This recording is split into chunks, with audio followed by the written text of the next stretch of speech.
Salut! Alors aujourd'hui je vais tester certaines des astuces de mes abonnés, mais en matière de beauté. Parce que je me suis rendu compte que vous me laissiez beaucoup de commentaires en ce qui concerne la beauté. J'ai décidé d'intituler cette vidéo « Je teste des astuces à moins d'1 €», tout simplement parce que vous allez vous rendre compte qu'on a besoin d'ingrédients qui se trouvent dans la cuisine, tels que le sucre ou l'huile d'olive. Pas besoin d'en acheter. Et en plus, par rapport à la quantité prélevée, ça représente vraiment moins d'1 €. Je pense qu'on est plutôt même sur des centimes. Mais bon, on va dire que j'ai arrondi à l'euro symbolique. N'hésitez pas dans les commentaires à me donner vos astuces beauté pour une prochaine vidéo. Dondine qui dit « Une astuce pour le gommage des mains. Une cuillère à soupe de sucre, une cuillère à soupe d'huile d'olive et tu masses les mains soigneusement. Tu me diras ce que tu penses de l'état de tes mains après ça. » Alors déjà, première chose, en ce qui concerne les mains, j'ai réduit les quantités de moitié parce que sinon c'est beaucoup trop. Je pense qu'on peut faire moitié sucre, moitié huile d'olive. J'ai utilisé de la cassonade, c'est-à-dire du sucre roux pour cette astuce. Honnêtement, mais j'adore cette astuce. C'est vrai que quand on commence à frotter, on sent qu'en fait les grains sont en train de nettoyer la peau. Ensuite, quand on passe sous l'eau chaude, c'est vrai que l'eau chaude débarrasse en fait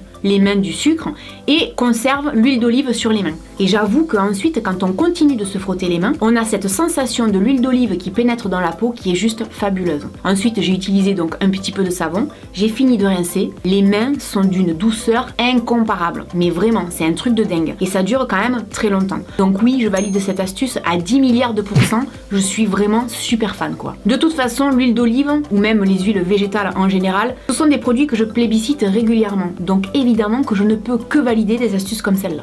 Alors maintenant, Charlotte qui dit « Mon astuce c'est de se brosser les dents avec du curcuma, ça blanchit les dents. Attention, utilise une brosse à dents spécialement pour ça, car elle deviendra vite jaune et attention aux vêtements, ça tâche. » Alors par contre ça je n'ai pas testé et j'aimerais bien avoir votre avis là-dessus. Tout simplement parce que comme elle le dit, le curcuma c'est réputé pour tacher. Donc j'ai quand même un doute en ce qui concerne les dents. C'est vrai que j'ai déjà entendu parler de cette astuce, j'aimerais bien avoir votre retour là-dessus, parce que j'ai pas envie de faire n'importe quoi non plus en ce qui concerne mes dents. Donc s'il y en a parmi vous qui ont déjà testé, je suis preneuse. Ce que je peux vous dire en ce qui concerne le curcuma, c'est que ma maman ces derniers temps a fait une cure de gélules de curcuma et que ça lui a enlevé toutes les aigreurs d'estomac qu'elle avait. Donc effectivement le curcuma, tout comme tout un tas d'autres épices, sont vraiment réputés pour avoir tout un tas de bienfaits, mais là je vous pose la question en ce qui concerne le blanchiment des dents. Est-ce que vous êtes pour ou est-ce que vous êtes contre? Alors You Ginisti qui dit « J'ai une astuce pour celles qui ont du mal à ne pas déborder lorsqu'elles appliquent du vernis. En fait il suffit de prendre un baume à lèvres transparent de préférence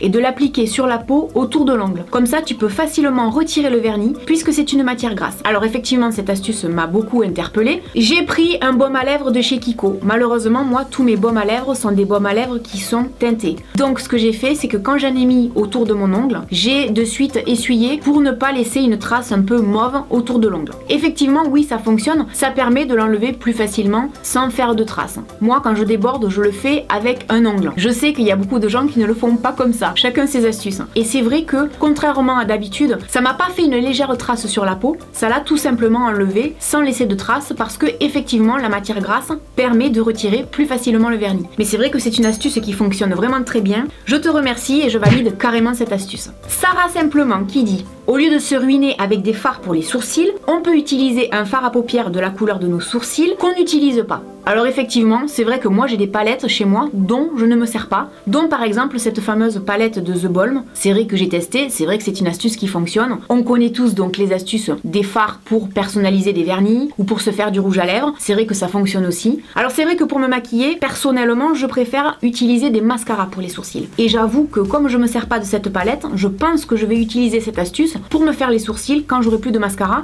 Parce qu'il faut pas oublier une chose, c'est que le maquillage se périme. Je vous ai fait une vidéo à ce sujet, comment recycler son maquillage. C'est vrai que c'est important de s'en souvenir parce que utiliser du maquillage périmé, ça peut à terme devenir quand même dangereux parce que c'est un nid à bactéries. Donc je te remercie et effectivement je valide cette astuce. Ensuite Zoé qui dit « Moi j'ai une astuce pour les cheveux. Si tu as des pellicules, prends ton shampoing, mets du sucre dans tes mains avec ton shampoing, frotte ton cuir chevelu et rince. C'est un gommage pour les cheveux qui enlève les pellicules recule progressivement. Alors effectivement, je pense que c'est une bonne alternative pour remplacer le bicarbonate dont je vous ai déjà parlé en vidéo pour faire donc des gommages du cuir chevelu. Et contrairement à ce que m'a dit ma maman l'autre jour, mais enfin tu vas t'abîmer le cuir chevelu, etc. Non maman, je pense que de faire un gommage du cuir chevelu de temps à autre c'est une très bonne chose parce que le cuir chevelu c'est comme la peau du visage pour moi. Il y a besoin quand même de le nettoyer, de le débarrasser des impuretés. Donc oui, je pense que c'est important d'en faire régulièrement. Je vous dis pas d'en faire à chaque shampoing, mais d'en faire régulièrement. En ce qui concerne l'astuce du sucre, j'ai pris donc une fois de plus de la cassonade. Effectivement, on sent vraiment très bien les grains quand on se frotte le cuir chevelu. Et je ne sais même pas comment je n'y ai jamais pensé. Parce que effectivement, le sucre c'est réputé pour tout un tas de gommages maison, hein. On le sait, tout comme l'huile d'olive. Je l'ai fait 2 fois, j'ai bien rincé mes cheveux, par contre ça c'est vraiment important. Je vous recommande cette astuce pareil, hein, à 1000%, on a tous du sucre à la maison, c'est pas cher, c'est rapide, c'est économique, c'est super efficace. Ah mais j'adore. Ensuite, la prochaine astuce c'est la même chose, c'est une astuce que je vais garder très longtemps dans ma routine, parce que je suis fan. Alors Caro nous dit, Laurette, j'ai une astuce contre la cellulite, et en plus c'est un DIY très économique. Une demi-tasse de sucre, une demi-tasse de marc de café, de l'huile d'olive de façon à faire une pâte à utiliser 2 fois par semaine et on fait des 8, 2 ou 3 minutes. J'ai beaucoup de clientes et pour beaucoup d'entre elles cela a fonctionné. Même chose pour des poches aux yeux. Bien entendu, on applique seulement et on laisse agir 5 à 10 minutes. Tout le monde le sait, en ce qui concerne la cellulite, le marc de café ça peut également fonctionner. C'est pas dans ce sens-là que j'ai utilisé l'astuce. Mais ce qui m'a interpellé moi, c'était en ce qui concerne les poches sous les yeux parce que oui, j'en ai. Et je vais même vous dire mieux. En ce qui concerne la texture, je l'ai trouvée tellement agréable que je me suis dit mais attends, je vais m'en servir comme gommage pour le visage. Je peux vous dire une chose, c'est que premièrement, il faut le faire au-dessus d'un lavabo. Sinon, vous en foutez partout, il y a vraiment des chutes, c'est dégueulasse. Donc soyez vraiment très vigilants. C'est pas forcément super pratique à appliquer, mais je peux vous dire une chose, c'est que le résultat est là. En ce qui concerne la peau, en ce qui concerne les poches sous les yeux, j'ai laissé poser donc en ce qui concerne les poches sous les yeux pendant à peu près 10 minutes. Entre temps, j'ai procédé au petit gommage sur la peau délicatement parce que effectivement, j'avais du sucre roux. Donc le sucre roux, si vous frottez un peu trop fort, ça agresse quand même pas mal la peau. Je peux vous dire une chose, c'est que non seulement la peau est super douce, mais en plus elle est hydratée. C'est vrai que pour moi, en ce qui concerne les poches sous les yeux, j'ai remarqué que ça avait apporté un bienfait réellement. Et dans la journée qui a suivi le gommage et même les jours suivants, ma peau était vraiment très jolie. Il y a plein de gens autour de moi qui m'ont dit mais qu'est-ce que t'as fait, ta peau est super belle. Alors j'ai tout simplement utilisé cette astuce que j'ai un peu détournée en fait pour un gommage sur le visage. De toute façon, je pense pas que vous puissiez vous faire de mal avec du café, du sucre et de l'huile d'olive. Le fameux gommage huile d'olive et sucre, tout le monde connaît. C'est vrai que c'est très répandu. Mais là franchement, je sais pas si c'est dans la tête ou si vraiment le marc de café y a fait quelque chose, mais j'ai trouvé que ma peau elle était super belle quoi. Donc je valide cette astuce et je peux vous dire que c'est quelque chose que je ferai vraiment régulièrement. Ensuite, Laura qui dit « Si tu as un petit pansement et que tu n'as pas le temps d'appuyer comme une dingue avec un coton dessus, applique du baume à lèvres classique dessus, cela va créer une fausse deuxième peau et du coup, tout de suite calmer l'inflammation. » Alors quand j'aurai un petit bobo, je testerai. Maintenant, je vous demande votre avis concernant cette astuce parce qu'elle m'a l'air plutôt pas mal.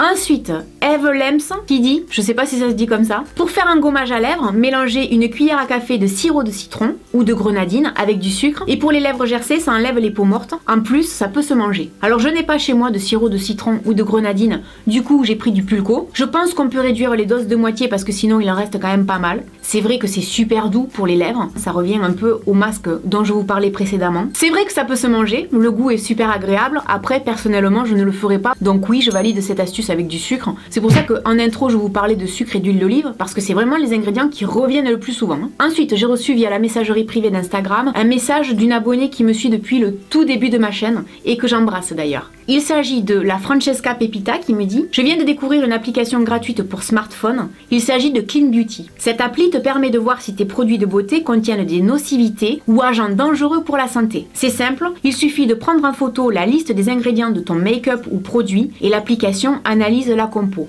Perso, j'hallucine car même dans ma crème de jour bio, il y a des cochonneries et même dans mon pain de savon basique. Je pense que cette application est bien mais qu'elle a vraiment ses limites. Je m'explique. D'entrée, je vais vous dire quelque chose qui moi me gêne profondément concernant cette application et qui m'a fait longuement hésiter à en parler. En fait, cette application a été créée par un laboratoire qui fabrique des produits cosmétiques bio. Donc rien que là, on peut se demander quel est leur intérêt, c'est-à-dire que ce n'est pas dénué d'intérêt de vous faire peur en ce qui concerne vos produits de beauté pour justement essayer de vous diriger vers leurs propres produits de beauté. Ensuite, il y a d'autres points qui me dérangent. Par exemple, je pense que ça peut nous apprendre à retenir certains noms barbares et en fait à nous éduquer d'une certaine façon façon. C'est vrai que ça peut nous permettre de voir quels sont par moment les composants qui peuvent être nocifs pour notre santé. Maintenant, attention, parce que rien que par sa formulation, je trouve qu'elle a tendance à faire peur. C'est vrai que moi, quand j'ai commencé à scanner tous mes produits, je me suis dit mais mon Dieu, tous les produits que j'utilise sont pas bons. Et j'ai vite constaté une chose, c'est qu'il y avait un produit dans lequel il y avait juste une huile essentielle et il l'indiquait en fait comme allergène. Alors oui, effectivement, par exemple, l'huile essentielle d'arbre à thé peut être un problème, par exemple, pour les personnes épileptiques ou pour les femmes enceintes. Mais la façon dont c'est formulé, on a l'impression qu'en fait, on va tous avoir des problèmes. Moi, c'est dans la formulation qu'en fait, ça me plaît pas. Et là où ça me plaît, je vais vous dire encore moins, c'est qu'ils ne prennent pas du tout en compte le parfum, alors que le parfum, par exemple, dans le produit que je viens de scanner, est répertorié, et pourtant, ils n'en parlent pas, alors que les parfums, on le sait, sont quand même problématiques dans les produits cosmétiques. Et en plus, ils ne prennent pas en compte les silicones, alors qu'on sait que les silicones sont quand même pas mal controversés. Pour moi, cette application a vraiment ses limites, parce qu'elle ne fait pas le job jusqu'au bout, et que personnellement, je ne m'en sers pas. Si vous vous en êtes déjà servi, n'hésitez pas dans les commentaires à le dire. Voilà, j'espère que cette vidéo vous aura aidé. N'hésitez pas à nous faire part dans les commentaires de vos astuces beauté, et puis je vous dis à très bientôt dans une prochaine vidéo. Salut! Coffee cups and cigarettes laying around the room. I don't mind a little mess, just wanna stay with you and we'll do